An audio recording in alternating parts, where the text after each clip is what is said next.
My name is Amelia and I'm in grade 5 from Mentone Primary School in Melbourne.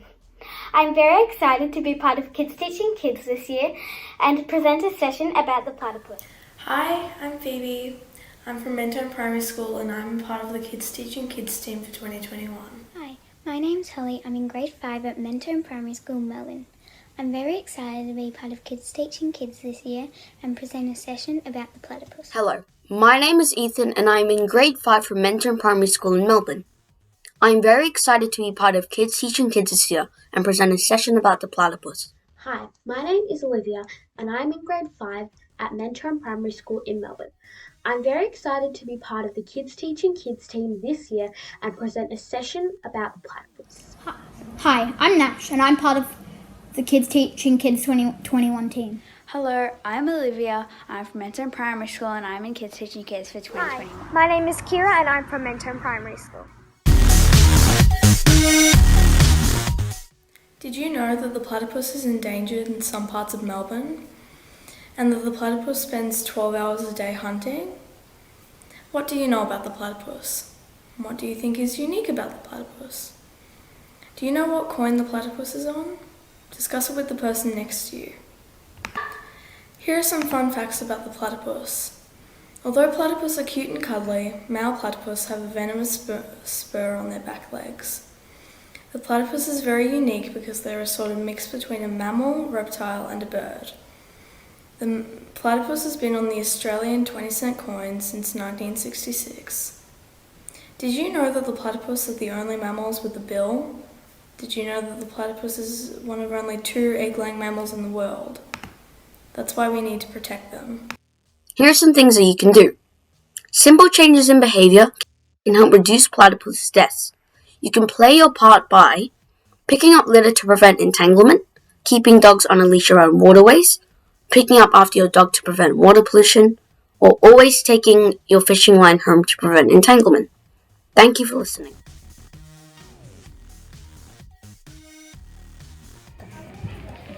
High up in the mountains, a little stream runs through the forest. The water is clear, icy, fresh and clean. The forest is a part of a national park where many animals, like Puddles the platypus, live. Puddles loves to snack on macroinvertebrates, tiny water bugs that hide under rocks in the stream. One day, while Puddles is searching for macroinvertebrates, he sees a large, strange red object floating in the water. He wonders if it is a rock. At first Puddles is afraid of the floating rock and hides amongst the water plants, while he watches as it hovers at the edge of the bank. The red rock then drifts out towards the middle of the stream and is carried off by the current. Puddles decides to follow, and he is cautious and doesn't get too close. Puddles notices some people relaxing under the shade of the gum trees on the edge of the stream. Cameron caught a few.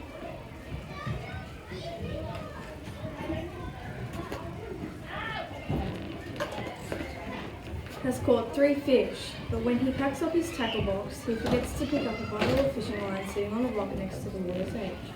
It falls into the stream. As Puddles swishes his tails to swim past, the fishing line gets caught on his foot. Luckily, he flicks it off and keeps swimming. A little further along the stream, Puddles sees the Q family, who are enjoying a picnic on the banks. National parks don't have bins. You take your rubbish home with you instead. And one of the girls in the family, Barbie Q, left her rubbish on the picnic table.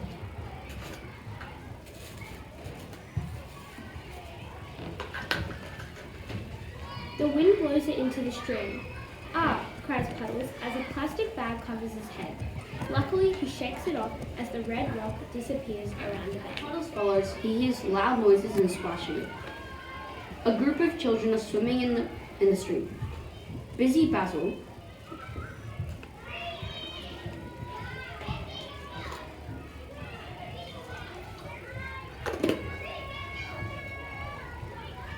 is busting to go to the toilet and pees in the stream.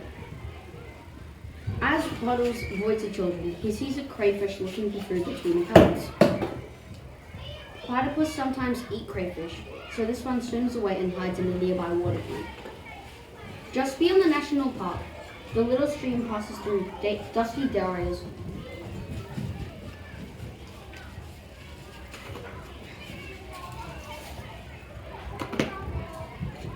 Dusty Daria's farm. Cows have trampled all the grasses and shrubs along the water's edge, and the soil is being washed into the stream. This is not a good place for platypus to burrow, thinks Puddles, and continues downstream. How do other animals see in this cloudy water, he wonders. Another farmer added some fertilizer to make his vegetable crops grow bigger and stronger. Gabriel's fertilizer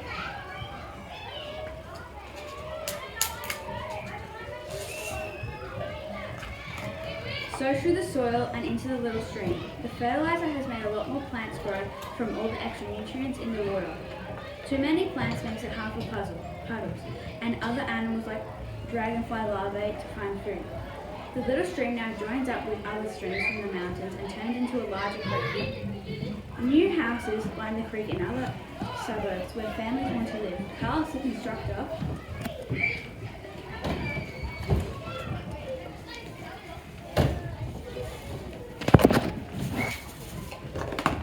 is very busy building new homes. Lots of trees have been cut down and the land has been cleared to make more room. When it rains, the water washes dirt from the building sites into the creek. As Puddles keeps swimming, he notices he's travelling through an industrial area with lots of factories. He sees a man moving some old barrels that smell like chemicals. It is Dalmar the Demolisher.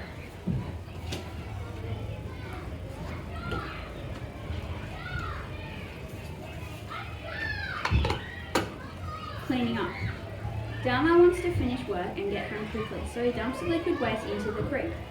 As Puddles passes, he feels his skin tingling and he sneezes. He swims past some fish called Galaxius, who are feeling the same. Puddles notices more and more people doing activities around the river. A loud boat full of people goes right past his head.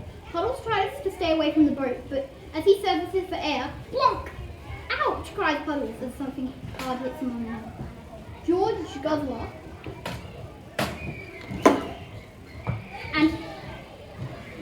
and his friends have thrown their bottles and rubbish over the side of the boat into the creek. Puddles soon realises he has travelled a long way from his home. Instead of trees and animals, he now sees houses and roads everywhere. Many years ago, the houses here were in the country and have septic tanks for the wastewater, from the toilets, showers, sinks and baths. Warren Wood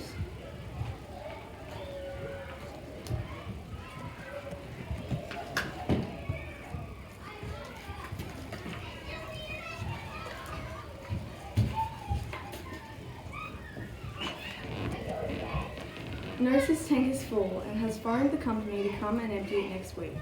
The wastewater is starting to leak through the soil and runs into the creek.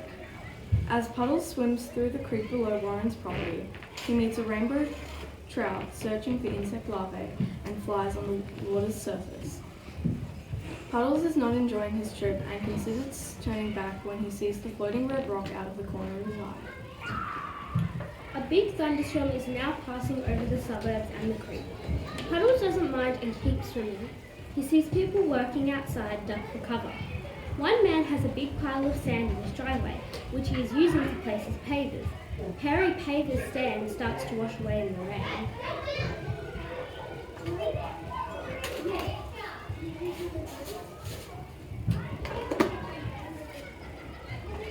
The creek now flows under a road bridge.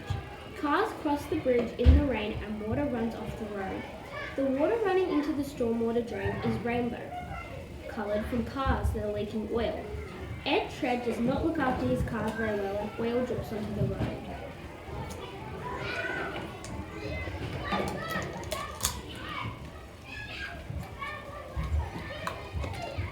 The creek is not only cloudy from sand, but has an oily layer on top too. Puddles likes the water back home much better. When there is a break in the rain, Samira suds.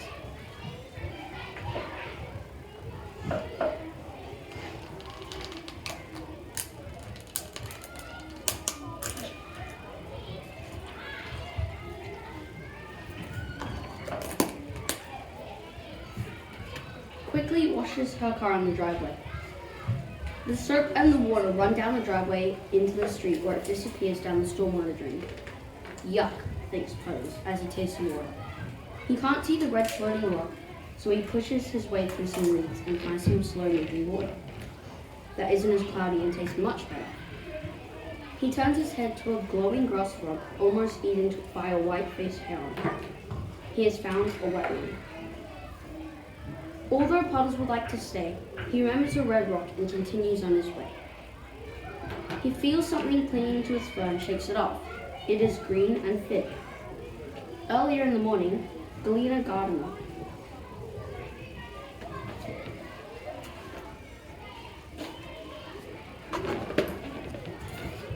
mowed her lawn and left a big pile of grass which has been washed down the drain and into the creek. The grass clippings are sticking to Puddles' fur. The river now flows through the inner suburbs and starts raining again. Ew, what's that smell? Wonders Puddles. Puddles passes a park where people walk their dogs. Sachi Scruff is a bit forgetful and leaves her dog's poo on the ground. The dog poo washes down into the river where other dogs. Outside the cafes and shops, people are drinking coffee and taking a break from work. Smokey Sarita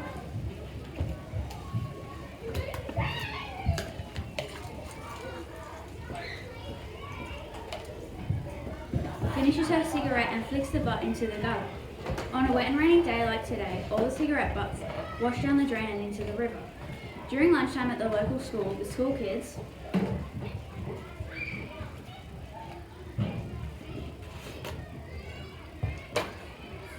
drop their hair ties and rubbish on the ground. With all the rain, the hair ties and rubbish are washed down the drains, into the river and out to the ocean. Poor Puddles gets a hair tie caught in his bill, and he is foraging for food. Luckily, he gets it off, but he knows another platypus who wasn't so lucky. Suddenly, the large red floating rock stops on the edge of the water at a sandy beach. Here the river is wide and fast as it flows out into the bay. Puddles realises that the red rock isn't a rock at all, but a canoe with a person inside. Ah, sighed Puddles. He's pleased to have discovered what the red rock is, but is upset with all of the pollution he found on his way down the river. I wish I could talk to that person and tell them if I were a person, I'd take much better care of the river. The animals in the river rely on it to survive. Puddles turns around and begins a long journey back upstream to his lovely home, high up in the mountains.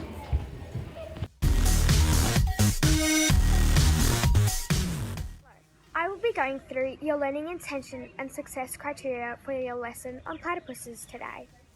Your learning intention for today is to be an active citizen scientist and platypus expert in your success criteria for today is that you have learned at least 3 facts about the platypus. You can name 3 ways to protect the platypus, and you have created an eye-catching poster to remind your peers about protecting the platypus. I hope you enjoy your activity today because I know a lot of preparation has gone into it and you make a great poster. Thanks. Bye.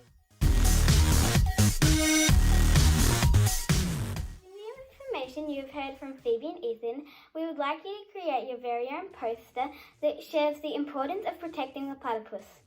We would like you to get creative and present something visual to share with your school. You might like to create a poster either online or with the resources you have available. We like to use Canva to design our posters. Once you've created your messages, we would like you to share your messages in a creative way. Take a look at some of our examples.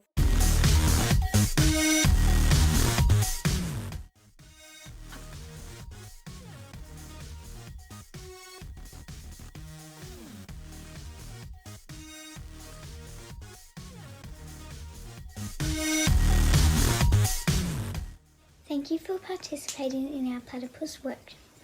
We hope you take away some skills and knowledge that you can also pass on to your school and community to help spread the word about saving the platypus. Thank you from Mentone Primary School.